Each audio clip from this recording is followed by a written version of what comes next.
오늘 은혜 받으실 말씀은 열왕기상 19장 4절에서 8절까지 말씀입니다. 열왕기상 19장 4절에서 8절까지 말씀을 다 같이 봉독하겠습니다. 자기 자신은 광야로 들어가 하룻길쯤 가서 한 로뎀나무 아래에 앉아서 자기가 죽기를 원하여 이르되 야훼여 넉넉하오니 지금 내 생명을 거두시옵소서. 나는 내 조상들보다 낫지 못하니이다 하고 로뎀나무 아래에 누워 자더니 천사가 그를 어루만지며 그에게 이르되 일어나서 먹으라 하는지라. 본적 머리맡에 숯불에 구운 떡과 한 병 물이 있더라. 이에 먹고 마시고 다시 누웠더니 야훼 천사가 또 다시 와서 어루만지며 이르되 일어나 먹으라. 내가 갈 길을 다 가지 못할까 하노라 하는지라. 이에 일어나 먹고 마시고 그 음식물의 힘을 의지하여 40주 40야를 가서 하나님의 산 호렙에 이르니라. 아멘. 귀한 찬양을 감사드립니다. 인사를 함께 나누겠습니다. 오늘은 참으로 좋은 날입니다. 우리 모두에게 좋은 일이 일어납니다.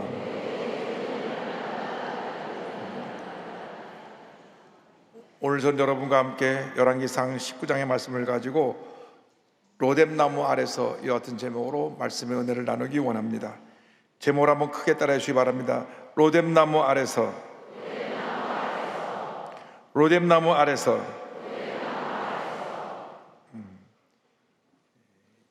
인생을 살다 보면 누구나 피곤하고 심히 지칠 때가 있습니다.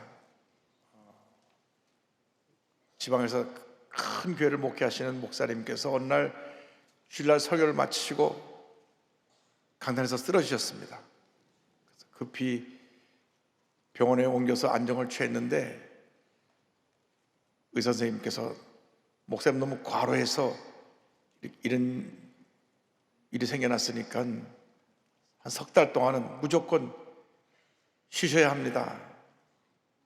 그래서 그날 교회 당회에서 석 달 동안 설교를 하지 않고 목사님을 쉬도록 했습니다.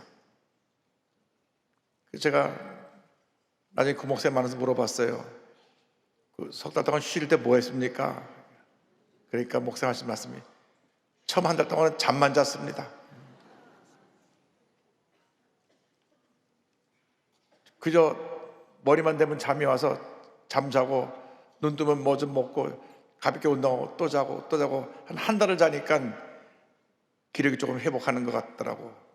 그래서 석 달을 잘 쉬고 나서 지금 사역을 잘 감당하고 계신데, 누구에게나 이렇게 휴식이 필요하고 재충전의 시간이 필요한 것입니다. 특별히 중요한 위치에서 많은 일을 하는 사람일수록 더더욱 그러합니다. 적당한 휴식은 예외 없이 모든 사람에게 꼭 필요한 것입니다.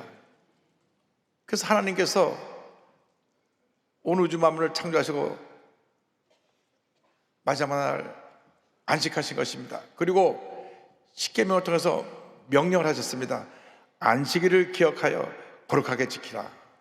그래서 이 안식일에는 모든 세상의 일을 하지 말고 쉬면서 하나님께 예배드리는 일에 최선을 다하라고 말씀하셨습니다. 구약의 위대한 선자 엘리야가 있습니다. 갈멜산에서 850명의 바알과 아세라 선자와 대결해서 하늘에서 불이 떨어지게 한 위대한 선자 이 엘리야가 피곤과 정신적인 스트레스를 이기지 못해서 쓰러진 적이 있었습니다. 무엇 때문에 쓰러지냐? 부정적인 말에 쓰러진 것입니다. 엘리야가 갈멜산상에서 위대한 승리를 거두었는데, 그리고 나서 850명의 모든 선자들을 데려다가 기손 시내가에서 저들을 쳐 죽였습니다. 이 소식을 들은 악한 왕비 이세벨이 엘리야에게 사신을 보냅니다. 너도 내일 이맘때쯤 그들처럼 죽게 될 것이다. 그런 메시지를 보냅니다. 열왕기상 19장 2절입니다. 이세벨이 사신을 엘리야에게 보내어 이르되 내가 내일 이맘때에는 반드시 내 생명을 저 사람들 중 한 사람의 생명과 같게 하리라. 그렇게 하지 아니하면 신들이 내게 벌 위에 벌을 내림이 마땅하니라 한지라. 이 말을 전해 듣자 그 위대한 하나님의 종 엘리야의 마음이 무너졌습니다.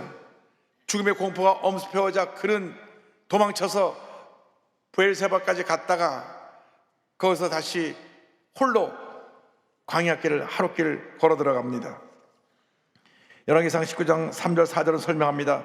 그가 이 형편을 보고 일어나 자기의 생명을 위해 도망하여 유다에 속한 브엘세바에 이르러 자기의 사원을 그곳에 머물게 하고 자기 자신은 광야로 들어가 하룻길쯤 가서 한 로뎀나무 아래에 앉아서 자기가 죽기를 원하여 이르되. 사람이 피가 나고 지치면 마음도 약해지는 것입니다. 그래서 나를 비판하는 얘기, 나를 공격하는 얘기, 부정적인 얘기를 들을 때 마음이 무너지는 것입니다. 그래서 성경은 이러한 때 마음을 지키라고 말씀합니다. 잠언서 4장 23절입니다. 모든 지킬 만한 것 중에 더욱 내 마음을 지켜라. 생명의 근원이 이에서 남이니라. 절대 비판적인 얘기, 부정적인 얘기를 듣고 마음이 무너지지 않게 되기를 바랍니다. 우리 옛말에 개가 짖어도 기차는 간다 그런 말이 있습니다. 그런데 알아보니까 중동 지역의 속담이에요. 개들이 짖어도 마차는 간다 그런 말이 있습니다. 뭐냐면 누가 뭐라고 옆에서 말을 해도 내가 하던 일을 계속 하라는 것입니다.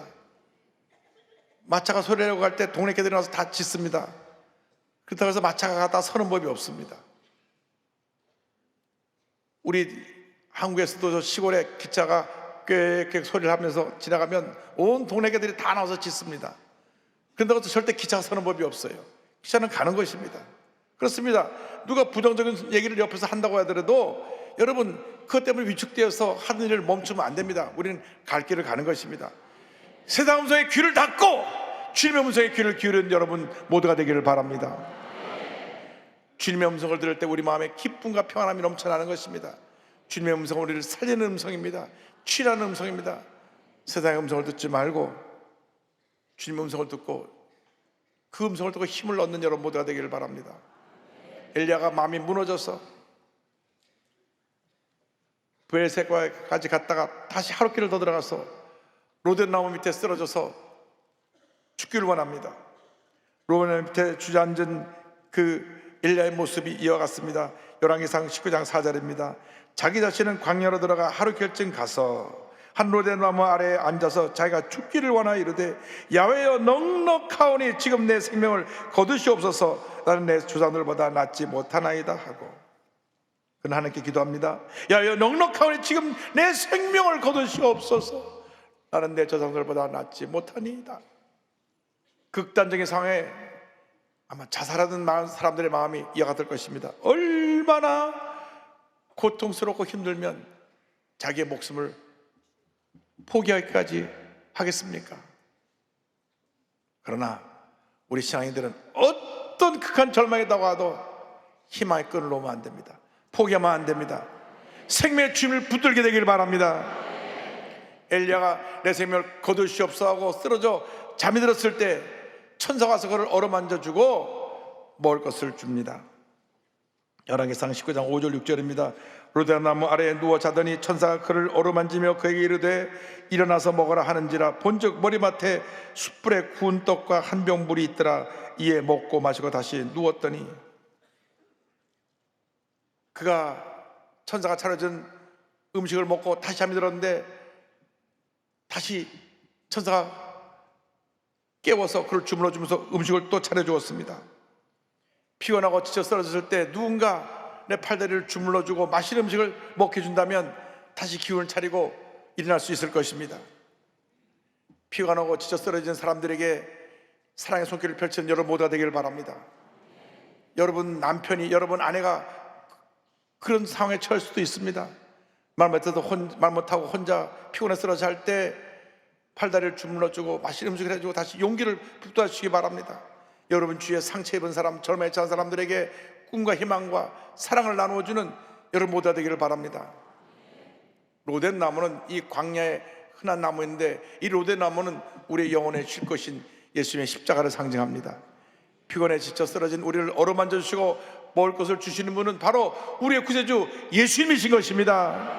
예수님 우리에게 말씀하십니다. 수고하고 무거운 짐진 자들아 다 내게로 오라, 다 내게로 오라. 내가 너희를 쉬게 하리라.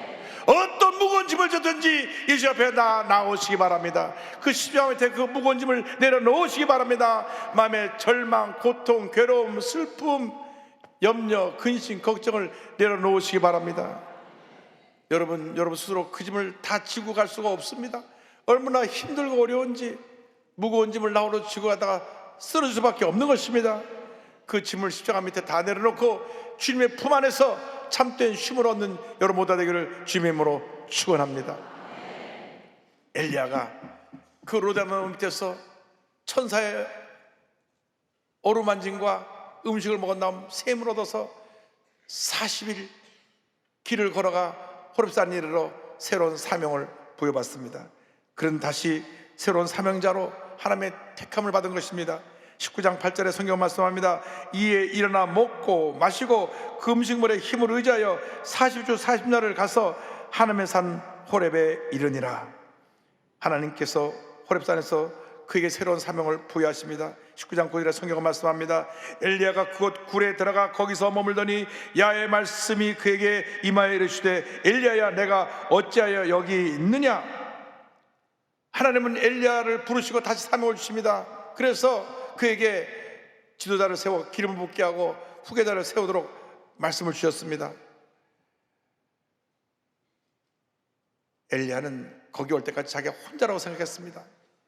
로데나무 밑에 쓰러져 죽기를 원할 때도 자기가 혼자라고 생각했고 40일 길을 와서 호렙산에 왔을 때 여기서도 혼자라고 생각했는데 하나님 말씀하시기를 너는 혼자가 아니다. 내가 하나님 앞에 준비된 7,000명을 남겨두었다고 말씀합니다. 열왕기상 19장 18절입니다.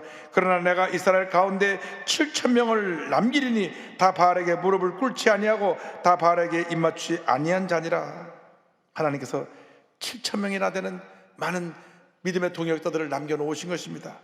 때때로 여러분 혼자라고 생각하십니까? 너무나 힘들고 어려울 때는 아무도 나를 도와주셨고 나 혼자 외롭게 내 동이에 쳤다고 생각할 때가 있을 것입니다. 밤잠을 이루지 못하고 베개 눈물로 적일 때가 있을 것입니다. 여러분 절대 여러분은 혼자가 아닙니다. 사랑의 예수님이 여러분과 함께하고 계신 것입니다. 뿐만 아니라 여러분을 위해서 기도하는 가족이 있고 기도하는 믿음의 동역자들이 있는 것입니다. 절대로 나 혼자다, 나 혼자 버려졌다 낙심하지 말고 믿음의 눈을 들어 주님을 바라보시기 바랍니다. 주님께서 여러분 붙들어 주십니다. 여러분 서로에게 믿음의 동역자가 되어서 서로를 위해서 기도해주고 격려해주고 피곤해 쓰러질 때 옆에서 일으켜 세워주는 그런 믿음의 친구들이 되어주실 것을 부탁드립니다. 우리가 기억해야 될 것은 우리가 가장 힘들고 어려운 시간에 우리 주님이 함께 하신다는 사실입니다. 온 세상 사람이 다 나를 버리고 떠난다고 할지라도 우리 예수님은 절대 나를 떠나지 아니하시고 내 곁에 와서 나를 꽉 붙들고 계십니다. 우리가 고난에 처했을 때 주님이 붙들고 계실 뿐 아니라 우리를 도와줄 많은 믿음의 동역자들을 우리 주변에 둘러 진치게 만들어 주시는 것입니다. 절대로 포기하고 주저앉지 말고 주님 붙잡고 믿음으로 일어나시길 바랍니다. 우리가 약할 때 우리 주님이 역사하시는 것입니다. 우리 약함은 주님 안에서 강함이 되는 것입니다. 고린도후서 12장 10절입니다. 그러므로 내가 그리스도를 위하여 약한 것들과 능력과 궁핍과 박해와 공고를 기뻐하노니 이는 내가 약한 그때의 강함이라. 나의 약함이 주님 안에서 강함인 것입니다. 내 안에 주님이 역사하고 계시기 때문입니다. 나는 절대로 약하지 않습니다. 내 안에 주님이 계십니다. 주님만 바라보고 믿음으로 나아가시길 바랍니다. 이민아 목사님이 땅에서 하늘처럼이라는 책을 쓰셨는데 그는 그 책에서 이렇게 고백했습니다. 모든 시련과 고난이 내게는 축복이었다. 이분은 한국 최고의 지성으로 불리는 이어령 초대 문화부 장관의 딸 이민아 목사입니다. 이분은 1959년 이어령 박사님과 건국대 교수인 강인숙 교수님 사이에 이남 1년 전 장녀로 태어납니다. 1978년에 이화여자 대학교에 입학해서 영문학과 불문학을 복수 전공하면서 머리가 얼마나 좋았는지 3년 만에 조교 졸업을 합니다. 졸업 직후 부모님의 반대를 뿌리치고 결혼해서 미국으로 떠납니다. 그녀는 네브라스카주에 있는 헤스팅스 대학에서 영문학 석사학위를 취득한 후에 로스쿨에서 법학을 전공한 다음 로스앤젤레스에서 변호사가 되고 또 LA 지역 검사를 역임하기도 합니다. 성공을 향해 그저 앞만 바라보고 달려나가다가 부부가 서로 헤어져 결혼 5년 만에 이혼을 하게 되었고 재혼을 한 후에 아이 셋을 더 낳게 되었습니다. 그래서 안정을 찾는 것 같았지만 그때로부터 고난이 계속 그녀를 힘들게 했습니다. 먼저 찾아온 것이 갑상선 암입니다. 그래서 갑상선 암수를 받고 났는데 이제는 회복되려고 하는 그때 둘째 아들이 5살 될 때 자폐증으로 진단을 받아서 학교 생활을 정하지 못하고 학교를 5번이나 옮겨 다닙니다. 이 아이가 주의력 결핍 과잉 행동장애 증상이 나타나서 약을 매일 먹어야 되는데 학교를 5번이나 옮겨둬도 정상이 아이가 되지 못해서 하와이에 있는 크리스찬 학교에 입학을 했는데 거기 가서 아이가 자폐증에서 노인함을 받게 됩니다. 매일같이 하루에 7, 8개 약을 먹었는데 약도 먹지 않게 되고 정상으로 돌아가게 되었던 것입니다. 산 넘어 산이라 2006년에는 망막 박리 증세로 실명위기에 처하게 됐습니다. 제가 망막 박리 증세가 뭔가 좀 찾아봤어요. 이 안구에서 망막이 떨어지는 그러한 병인데 50세 넘은 사람들에게도 자주 나타나는 그런 병으로 초기에 수술하지 못하면 눈이 멀게 됩니다. 그런데 망막 박리로 눈이 멀게 되니까 옆에서 딸의 고난을 지켜본 아버지 이효령 박사의 마음이 무너졌습니다. 그렇게 한국과 일본에서 가장 존경받는 최고의 석학기였던 이효령 박사, 하나님을 믿어나갈 때 그저 그 지성을 믿느라고 하나님에 대해서 손톱 하나 들어가지 않던 그분이 딸이 앞을 못 보게 되니까 무너졌어요. 아버지가 이런 고백을 합니다. 무실로였던 아버지가 딸 미나가 어제 본 것을 내일 볼 수 있고 오늘 본 내 얼굴을 내일 또 볼 수 있게 해주신다면 저의 남은 생을 주님께 바치겠다. 그리고 예수를 믿고 세례를 받습니다. 할렐루야.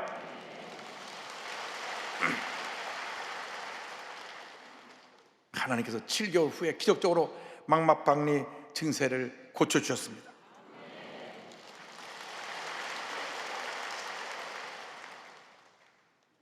그런데 2007년도에 사랑하는 첫째 아들이 오늘 모를 병으로 갑자기 혼수 상태에 빠지지만 그만 19일 만에 세상을 떠납니다. 여러분의 자녀 첫 번째 자녀가 이렇게 병명도 모르고 치료도 받지 못하고 제대로 받지 못하고 19일 만에 세상을 떠난다고 생각해 보십시오. 하늘이 무너진 것 같은 큰 절망이 아마 여러분을 뒤덮을 것입니다. 이 아들은 머리가 좋아서 버클리 대학을 나오고 애가 참 착해서 문제는 아이들 가출한 아이들을 집에 데려와서 먹이고 보살피던 그런 마음 착한 아들이고 성실한 아들이었습니다. 그 아들이 세상을 떠난 것입니다. 이년을 매일 같이 울면서 이민호 목사가 하나님께 원망 어린 기도를 드립니다. 부모를 공경하면 장수한다고 성경에 쓰여 있는데 우리 유진이만큼 부모를 사랑하는 아이가 없는데요. 부모 말 안 듣고 말썽 부리는 아이들은 다 잘 살고 있는데 왜 우리 유진이만 데려가시나요? 눈물로 기도하고 또 기도했습니다. 그런데 그때부터 하나님께서 말썽 부리고 문제 있는 아이들을 보여주기 시작했습니다. 본인이 검사 변호사로 있을 때 청소년 상담을 많이 했을 때 그때는 문제는 아들이었고 내 아들은 내 아들이었는데 자기 아들이 죽고 난 다음 그 벽이 사라진 것입니다. 그 애들이 자기 애들처럼 보인 것입니다.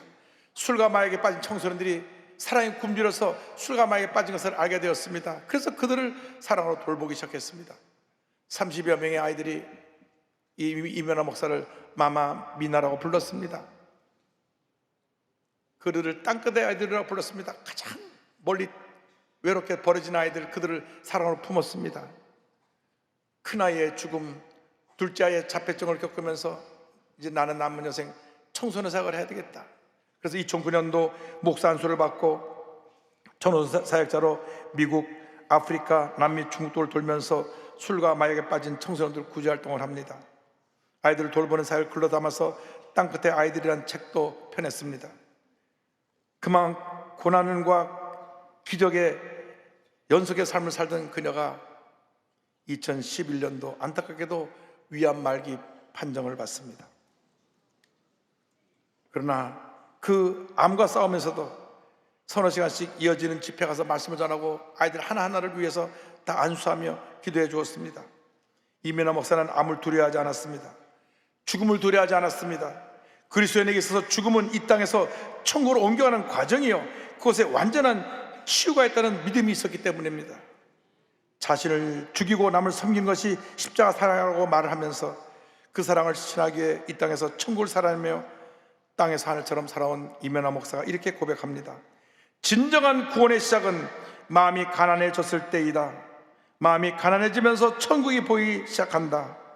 성령의 인도함을 받는 삶이 시작되기까지 하나님께서는 계속 우리에게 낮아지게, 아프게, 어떤 때는 정말 내 힘으로 걸어다니지도 못하게 하시며 그렇게 인도하신다.